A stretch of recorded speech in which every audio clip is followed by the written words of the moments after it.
Thank you for the invitation to talk. My name is Gavin Killip.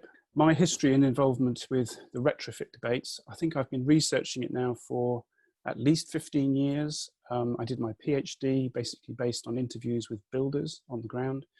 I have retrofitted my own home and helped a couple of other people doing theirs. But I'm very interested in the scale question, and I think the ingredients for doing one home are actually quite different from the ingredients for doing all of them and keeping them maintained. I might come back to the maintenance point later, because my retrofitted house that I did 15 years ago now needs maintenance. These things do. Okay. Labour market reform for effective retrofit in the UK. Other countries are a bit ahead of us on this. What is labour market reform? I've put a picture there, just basically showing it as a bitter pill, something that's going to be a bit hard to swallow. It's going to be good for the industry in the end, but it's not going to be popular. I think we should say that up front. Construction firms should be regulated so that only those with the necessary credentials can be business owners or company directors. Labour market regulation is needed, because if we don't have that, then there's no demand for the skills, basically. It gives us an impetus for the necessary breadth, depth and range of competencies across the construction workforce. And without it, we won't get there. Labour market reform or labour market regulation is also known as licence to trade. We see it in different occupations across the country. We wouldn't go to the dentist and expect to have our teeth seen to by somebody who hadn't trained as a dentist, and yet we allow all sorts of people to come and bash buildings without really knowing much about it, particularly the energy side of things.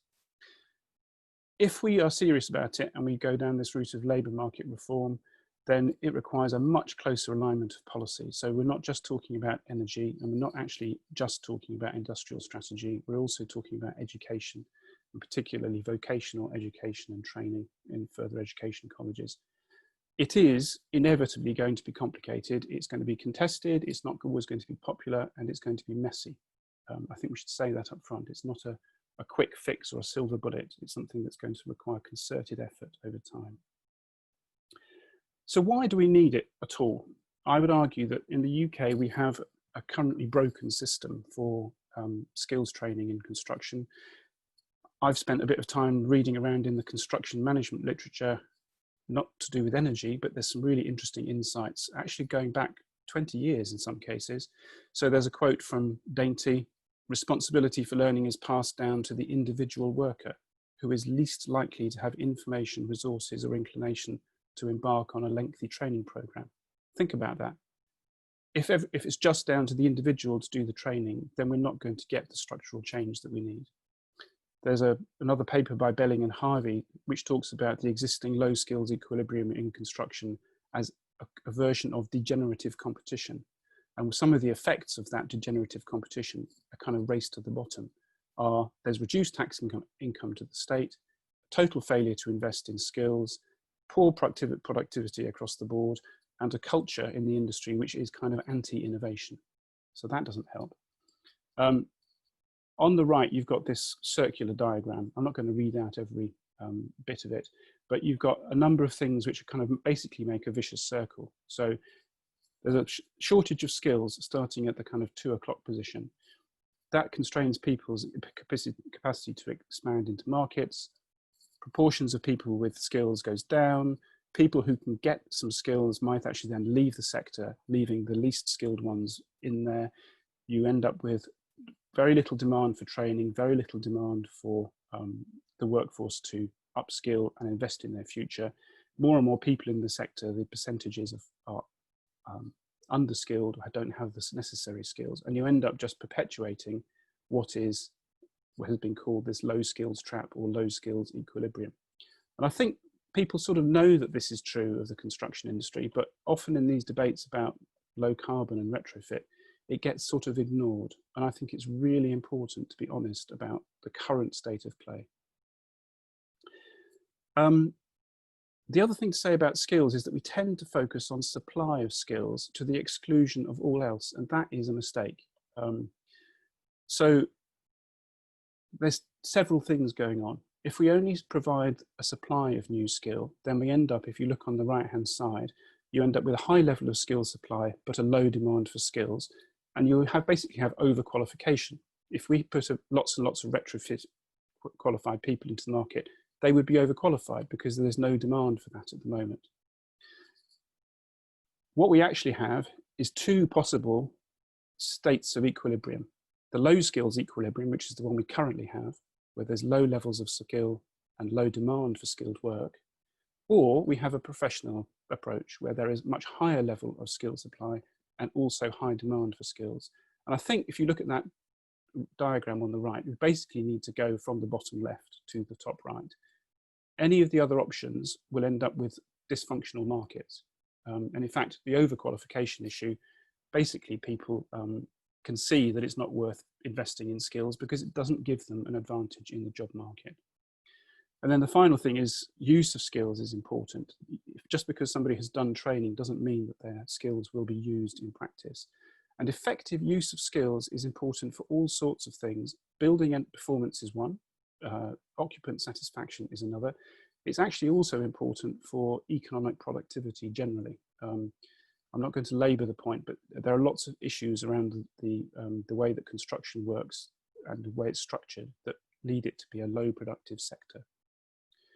So what sorts of things do we need to be teaching people? There's a three-legged stool. The classic example of the three-legged stool is that it relies on all three legs to stand up. So it's the basis of professionalism, and it's based on three things. Theoretical knowledge. People need to have good groundings in theoretical principles in order to work out solutions in unfamiliar situations. People need practical skills to manipulate tools and materials. That's the one thing that they do have, actually. And then finally, and importantly, is character. Behaving with integrity. And this underpins things like collaborative working, looking for robust workable solutions that work, even if that means going and talking to someone else who has a different job role to you. Those three things are the underpinning elements of competence. And what we need is a competent workforce.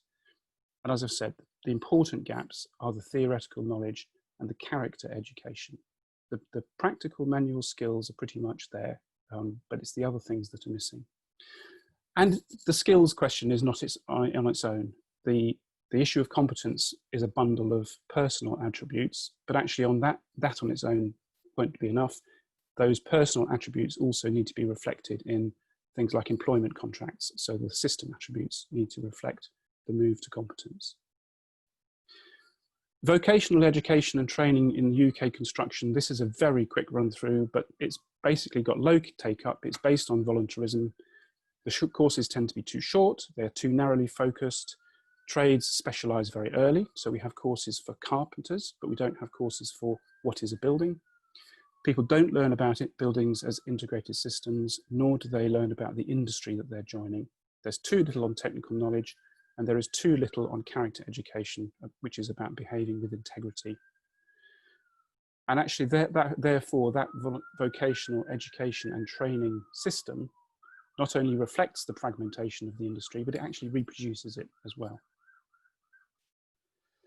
So we were asked to come up with one thing, and I've come up with labour market reform or licence to trade.